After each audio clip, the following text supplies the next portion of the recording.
New rules November నెలలో ఆర్థిక రంగానికి సంబంధించిన పలు కీలక మార్పులు అమల్లోకి రానున్నాయి. ఈ మార్పులు సాధారణ ప్రజల జీవితాలపై నేరుగా ప్రభావం చూపే అవకాశం ఉంది. ముఖ్యంగా బ్యాంకింగ్ రంగంలో నూతన నిబంధనలు, క్రెడిట్ కార్డు ఛార్జీల మార్పులు, ప్రభుత్వ ఉద్యోగులు మరియు పెన్షనర్లకు సంబంధించిన డెడ్లైన్లు వంటి అంశాలు ఈ నెలలో ప్రధానంగా చర్చనీయాంశాలుగా మారనున్నాయి. బ్యాంకింగ్ నామినీ వ్యవస్థలో పెద్ద మార్పు.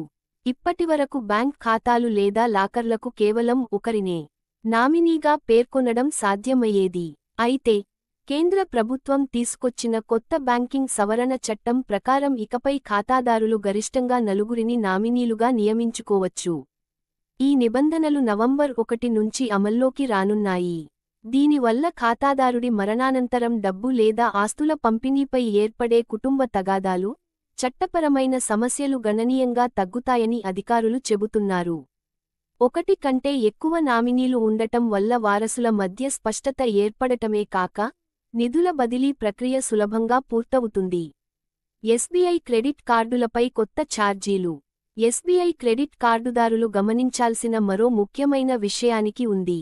నవంబర్ 1 నుంచి ఎడ్యుకేషన్ ఫీజు చెల్లింపులు మరియు వాలెట్ లోడింగ్పై కొత్త ఛార్జీలు అమల్లోకి రానున్నాయి. ముఖ్యంగా క్రెడ్, చెక్, మొబిక్విక్ వంటి థర్డ్ పార్టీ యాప్స్ ద్వారా స్కూళ్లు, కాలేజీల ఫీజులు చెల్లించే వారికి 1% సర్వీస్ ఛార్జీ విధించబడుతుంది.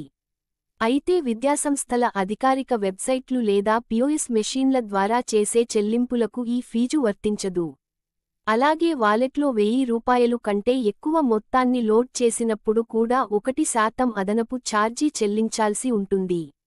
ఆధార్ అప్డేట్. ఆధార్లో వివరాలను మార్చుకోవడానికి గతంలో ఆధార్ సేవా కేంద్రాలకు వెళ్లడం తప్పనిసరిగా ఉండేది. కానీ, ఇప్పుడు రాబోయే ముఖ్యమైన మార్పు ప్రకారం మొత్తం ప్రక్రియను ఆన్లైన్లోనే పూర్తి చేయవచ్చు.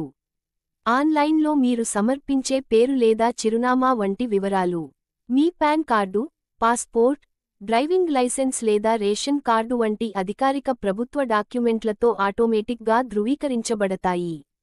ఇది వేగవంతమైన, సురక్షితమైన అప్డేట్ను నిర్ధారిస్తుంది.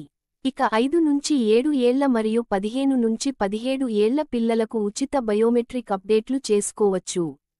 అయితే వ్యక్తిగత వివరాల అప్డేట్ అంటే, పేరు, చిరునామా లేదా మొబైల్ నంబర్ మార్పుకు ₹75 చెల్లించాల్సి ఉంటుంది. అలాగే బయోమెట్రిక్ అప్డేట్స్ వేలిముద్రలు, కనుపాప ఐరిస్ స్కాన్ లేదా ఫోటో అప్డేట్కు ₹125 చెల్లించాలి. ఇందులో భాగంగా జూన్ 14, 2026 వరకు ఆన్లైన్లో ఉచితంగా డాక్యుమెంట్ అప్డేట్లు చేసుకోవచ్చు. ఆ తర్వాత ప్రతి అప్డేట్కు రిజిస్ట్రేషన్ కేంద్రంలో ₹75 చెల్లించాలి.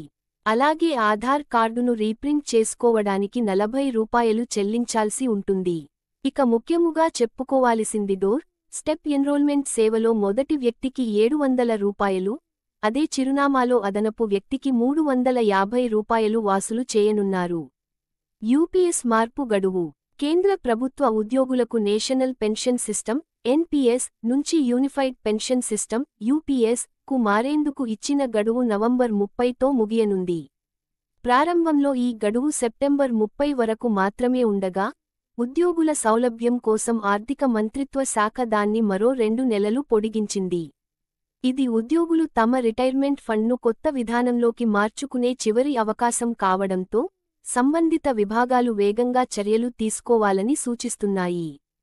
పెన్షనర్లకు లైఫ్ సర్టిఫికేట్ సమర్పణ. ప్రతి ఏడాది లాగానే, ఈసారి కూడా కేంద్ర మరియు రాష్ట్ర ప్రభుత్వ పెన్షనర్లు నవంబర్ 1 నుంచి 30 లోపు తమ లైఫ్ సర్టిఫికేట్ను సమర్పించాల్సి ఉంటుంది. పెన్షన్ పొందుతున్న వ్యక్తి ఇంకా జీవించి ఉన్నాడని ధృవీకరించడానికి ఈ పత్రం అవసరం. ఈ ప్రక్రియ పూర్తయిన తర్వాతే పెన్షన్ చెల్లింపులు కొనసాగుతాయి. 80 ఏళ్లు దాటిన వృద్ధ పెన్షనర్లకు అయితే ఈ ప్రక్రియ అక్టోబర్ 1 నుంచే ప్రారంభమైంది, వారికి అదనపు సమయం ఇచ్చారు. ఎల్పీజీ సిలిండర్ ధరల్లో మార్పులు. నవంబర్ 1న ఎల్పీజీ సిలిండర్ ధరల్లో కూడా మార్పులు చోటు చేసుకునే అవకాశం ఉంది. అంతర్జాతీయ ముడి చమురు ధరలను దృష్టిలో ఉంచుకొని ప్రతి నెల చమురు సంస్థలు సిలిండర్ ధరలను సవరించడం జరుగుతుంది. గృహ వినియోగ సిలిండర్ ధరలు గత కొన్ని నెలలుగా స్థిరంగానే ఉన్నప్పటికీ, వాణిజ్య సిలిండర్ ధరల్లో మాత్రం మార్పులు గమనించబడ్డాయి. ఈసారి కూడా వ్యాపార ఉపయోగ సిలిండర్ల ధరల్లో స్వల్ప పెరుగుదల లేదా తగ్గుదల ఉండొచ్చని అంచనా.